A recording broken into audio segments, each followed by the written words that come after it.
Happy Sunday, Facebook friends. I am here on a Sunday, which is usually my meal prep day.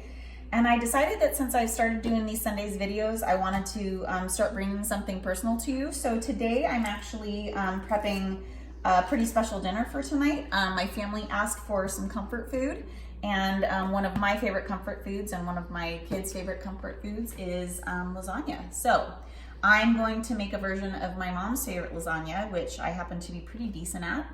And I wanted to just share with you guys some of the options that we have for making this kind of lasagna not only tasty, but healthy. So there's a few different ways that you can make it. Today's version that I'm making will include meat, but you don't always have to use meat in those options. So let me start with you with some of the things that you're gonna have to need to make sure that you can cook this correctly. So you need to make sure that you have a really good stock pot to be able to cook your lasagna noodles, and there's a lot of different types of lasagna noodles that you can have. You can have ready-made ones, or just like this is Barilla, I think, lasagna noodles, which are pretty good and they hold up pretty well. There's also ones that are ready to bake for the oven, and there's also ones that are gluten-free. So if you have a gluten-free option, then you can go with that. You also need a good sturdy pot for sauce. So I'm gonna use my Dutch oven real quick because this really holds the sauce really well and cooks it. I always start my sauce with some onions and some garlic, and I am kind of the semi-homemade style kind of cook. I like to try to do it fairly fresh, but if I have some ingredients that I tend to like, I like to make sure I add them. So I always do Italian stewed tomatoes, and you can, if you like your sauce chunkier, don't blend these, but if you like the sauce chunky, then go ahead and just add these to the mix.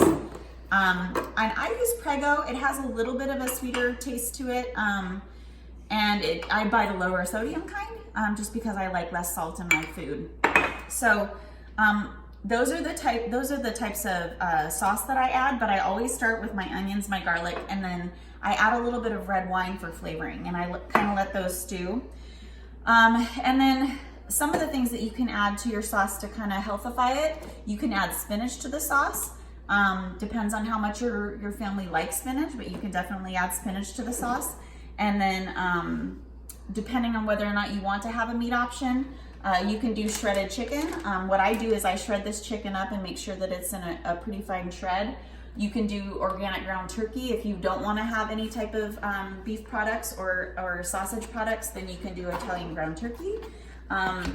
If you like the actual meat sauce, or you can do Italian sausage, which you can either cut up in lengths, or you can slit it down and just make sure that it's cooked up kind of like a regular, the ground turkey style. Then you'll need large brown eggs. Well, I use large brown eggs. You can use any type of eggs. You need eggs, cheese, and ricotta, and Parmesan to make your actual ricotta spread. So these are kind of the ingredients you're gonna need. If you want to make it a veggie style lasagna, I really recommend zucchini. You can slice the zucchini flat and lay it as you would just the noodles. So, and then you layer that. So if anybody would like to have any of the recipes for these, I can kind of mix and match if you want to get some more information on how to make this up. But we're doing comfort food today, and I'm happy to share this little gift with you today. Hopefully it'll turn out well. Have a great day.